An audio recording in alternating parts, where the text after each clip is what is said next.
How could one dynasty rule the heart of India for nearly 5 centuries, build one of the world's earliest welfare states, field massive, unstoppable armies, and yet somehow almost entirely disappear from popular history? It's a huge paradox. Between the decline of the Great Gupta Empire and the rise of the Delhi Sultanate lies this massive, fascinating blank spot in our collective memory. We're talking about a story where a dense tribal frontier was completely transformed into an imperial superpower.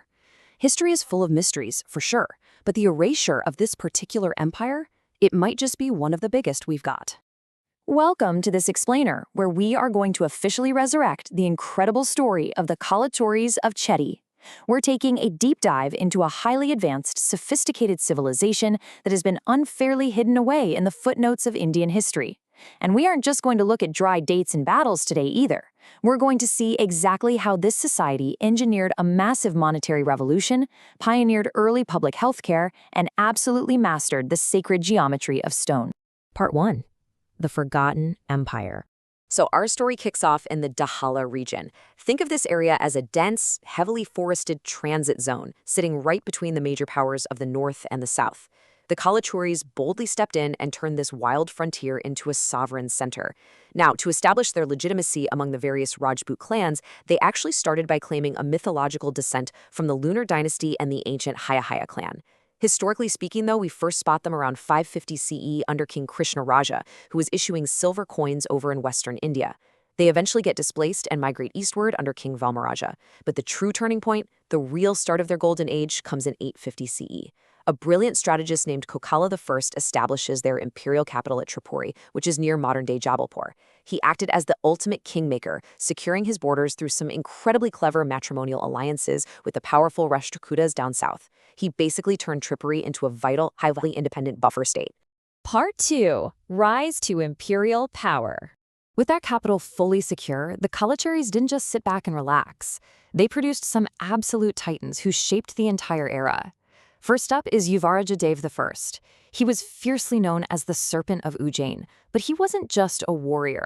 He was a massive patron of culture, famously hosting the celebrated Sanskrit poet Rajasekara.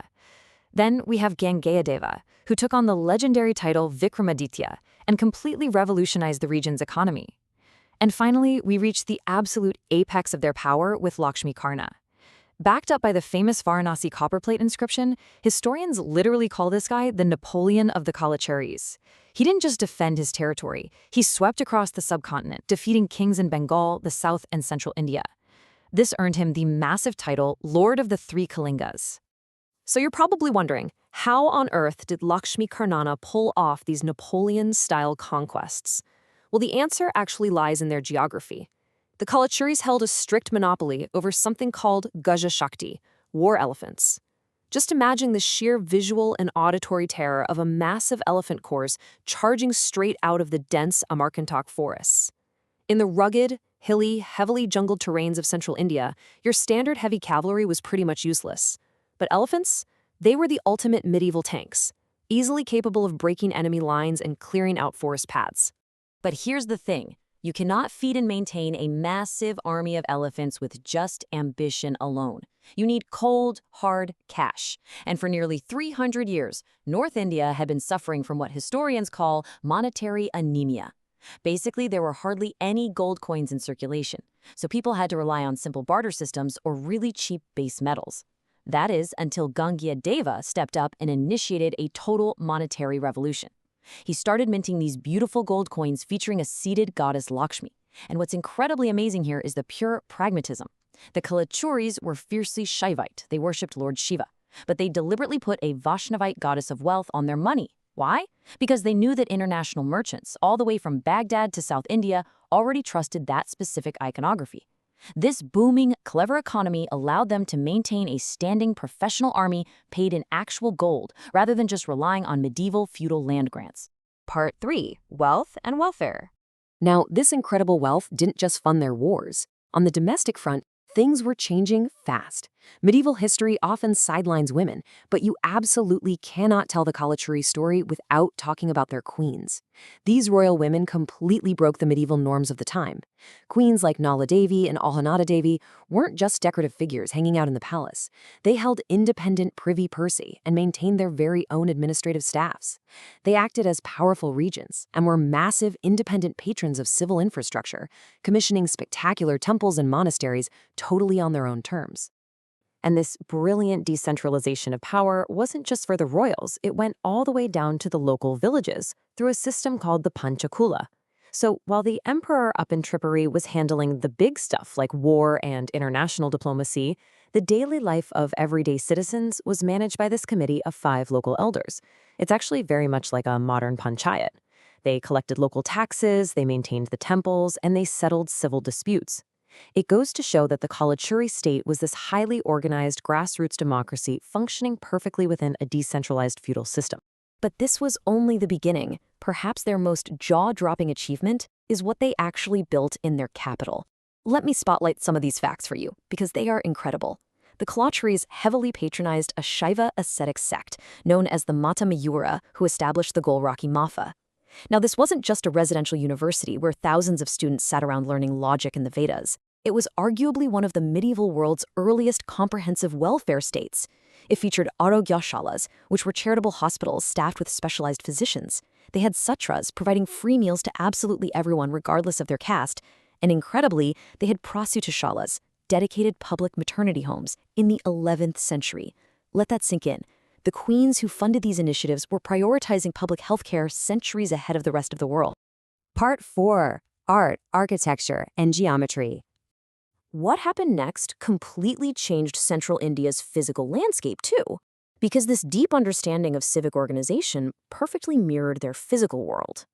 If you know a bit about Indian history, you're probably familiar with their neighbors, the Chandelas, who built the famous Khajuraho temples out of sandstone. Well, the Kalachuris took a totally different, highly specialized route. Their artisans utilized a local metamorphic rock called green schist, or chlorite. And here is the absolute magic of chlorite.